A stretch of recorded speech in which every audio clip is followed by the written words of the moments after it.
uma situação em que as mulheres que estão em período reprodutivo ficam com medo de engravidar. E isso gera sofrimento. É um período em que as famílias que têm os bebês estão sofrendo. É um período em que a gente está acolhendo bebê e os colegas estão medindo e põem o perímetro cefálico e as interrogações. Mas, na verdade, a gente tem que ver o quê?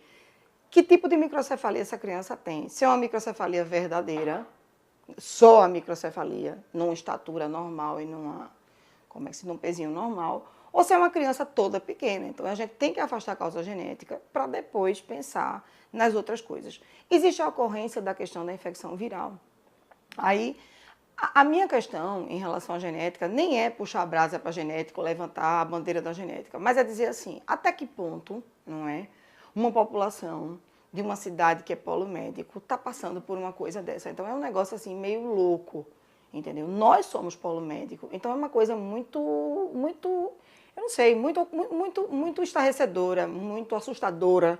E as pessoas estão com medo de engravidar. Então, por exemplo, mulheres jovens que eu conheço, assim, não posso ficar grávida até que se resolva isso. Porque se eu engravidar, o meu filho vai nascer com microcefalia. Não necessariamente. O seu filho pode nascer com N coisas. O seu filho pode nascer com síndrome de Down. O seu filho pode nascer com tantas outras síndromes. E, na verdade, não necessariamente microcefalia. Então, toda grávida será picada pelo mosquito e terá necessariamente esse quadro? Não. Porque se fosse assim, a gente não saía na rua. A gente não trabalhava. A gente passava a viver em, feito esquimó em glue, ou então em bolha de plástico. E não é o caso, né? Todo mundo tem que sair para casa, vai para o supermercado, todo mundo tem que sair para trabalhar.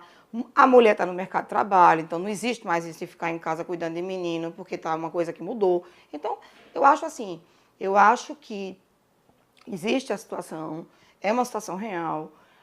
O que as pessoas têm que pensar é o seguinte, a criança tem microcefalia, ok, mas quem está cuidando, as instituições que estão cuidando, elas têm qualidade, então não vai ficar ninguém sem assistência e ninguém tem o direito de achar que porque a criança nasceu com o perímetro cefálico menor do que o dito normal, será uma criança inválida, ou será uma criança que não vai aprender, ou será uma criança, me desculpe a expressão, boba ou burra, que é o que na verdade pensam, né? Correlaciona logo o tamanho de cabeça com inteligência. Por exemplo, Rui Barbosa era um gênio, porque tinha uma cabeça muito grande, mas Rui Barbosa tinha uma desproporção corporal.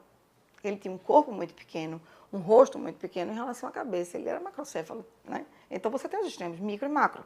Então, não julgar assim e entender que, tipo assim, os casos que estão sendo levantados está sendo feito da melhor maneira possível. Agora, o que eu sinto falta, pelo menos em relação às mães que a gente tem aqui, o que eu sinto falta desse acolhimento que está havendo no pessoal da infectologia é a questão de apoio psicológico. Elas têm referido sofrimento, elas veem umas às outras chorando e você entende que isso não é bom. Quando uma mulher está com um bebê, presenciar cenas de choro e presenciar, por exemplo, uma mãe cobrindo um bebê ou abraçando de uma outra forma que a mãe faz inconscientemente para proteger. Então, é sofrimento. O período do nascimento de um filho é um período que a mulher tem que estar, assim, esplêndida. Tipo assim, ela já foi rainha porque ela ficou grávida.